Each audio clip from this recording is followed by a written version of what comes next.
आजकल मैं अक्सर सुनता हूँ खासतौर से यंग लोगों से, you know what I mean, तो मैं उनसे कहता हूँ no I don't know what you mean, बताओ.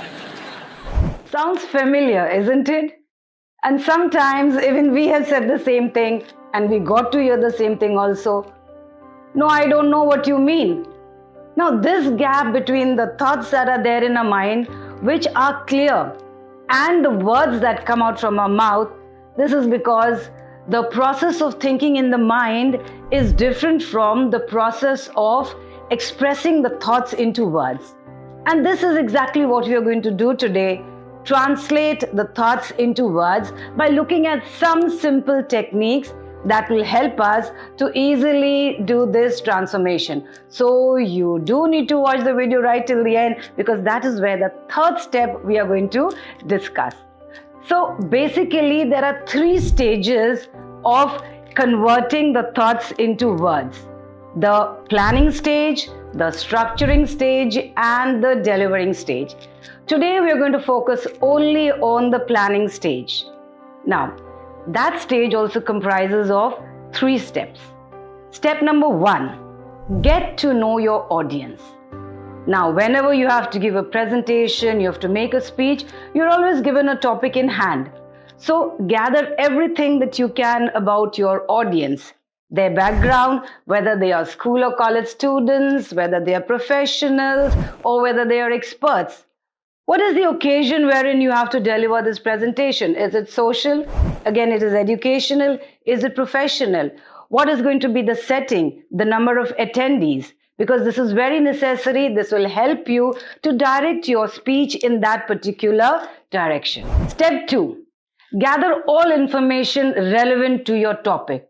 It could be facts, and facts, of course, you have to be very particular that they are indeed by famous personalities or by scientists. You can write the name also, who has mentioned this fact, or even if you're going in for the scientific studies or for the scientific cases, you do need to mention the person behind it. If you're talking about quotes, it would be very nice even if you could tell the name of the person who has quoted those particular words. Where can you find them? You can find them on YouTube, you can do Google search, you can go through reference materials, yes, sometimes even books. Watch the talk shows, watch everything on YouTube. Now, this will just help you to gather the information correctly that you want to give to the audience. Now, in this way, when you gather all this information, now we shall be using it in the next step, that is step number 3. Step number 3, the drafting step. Now, this is perhaps the most important step. Why? Because now that you've gathered all the information from all your various sources, now you need to put down your thoughts into words. So for this particular step now, just keep on writing. Write whatever comes to your mind. Whatever are your thoughts, whatever are your opinions, your views on this particular topic, just write. Now, sometimes it so happens that we think that, oh, this idea is not good, and let me skip this idea. I won't write this down. No, that we are not going to decide just now. Whatever you're writing, just keep on writing. Don't bother about the outline or the format. Where should I fill this in? Where should I fit this in? Nothing of that sort. Sometimes you might also see that, oh, this is not looking too perfect. No problem. Get comfortable with imperfection, because somewhere in this imperfection only your real thoughts are hidden. And that is what we are going to do now after we move on to our next stage of drafting. We roughly call it as the second stage or the second draft. Now, but before we again move into the second draft, now you have to ask certain questions to yourself. What is the aim of my speech? What message do I want to give to my audience? And am I convinced about what I'm saying? Do I believe in what I'm saying? What do I want my audience to carry home with them after the presentation? Because once this is clear, now you're going to look at your entire draft through this lens. Now, what will we do? We'll select the important points among all that you have written relevant to our topic. Look at the language that you've used. The words should be simple, which can be easily understood by all. Your sentences should be concise, they should be concrete, they should add value to your topic. Sometimes in this also it happens that maybe you think that, oh, this idea is so good and I've written it so beautifully, let me use it. But if it is not adding any value to your topic, any value to your speech, please leave it out. And also see that you do not keep on repeating the points, no over explanation. The audience is smart enough to understand what you're going to say in a few words, in short sentences. Now we need to select the main points.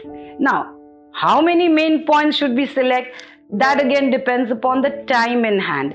If you're going to give a 5-minute speech, then just 1 or maximum 2 main points are more than enough. Because then you're going to elaborate these points with all the information that you've gathered, that are the studies and the illustrations and the examples and the facts, and plus your own opinions and your views.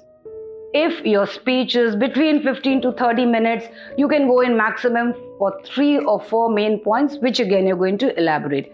Because if you try to give too much of information to the audience at a particular time, you lose the attention of the audience. If you give few points, it'll be easy for them to remember, and this is what they will carry home with them. Today, the planning stage, very easily, if you just follow the 3 steps, that was knowing your audience, gathering information, and drafting. It'll be very easy for you to convert your thoughts and ideas into words, because just having crystal clear ideas in your mind is not enough. You need to get them out of your head so that you are able to make an impactful presentation and you are successful in conveying your message to the audience. So till we meet again in our next video, do watch it again, and if you like it, give a thumbs up. Till we meet again, goodbye.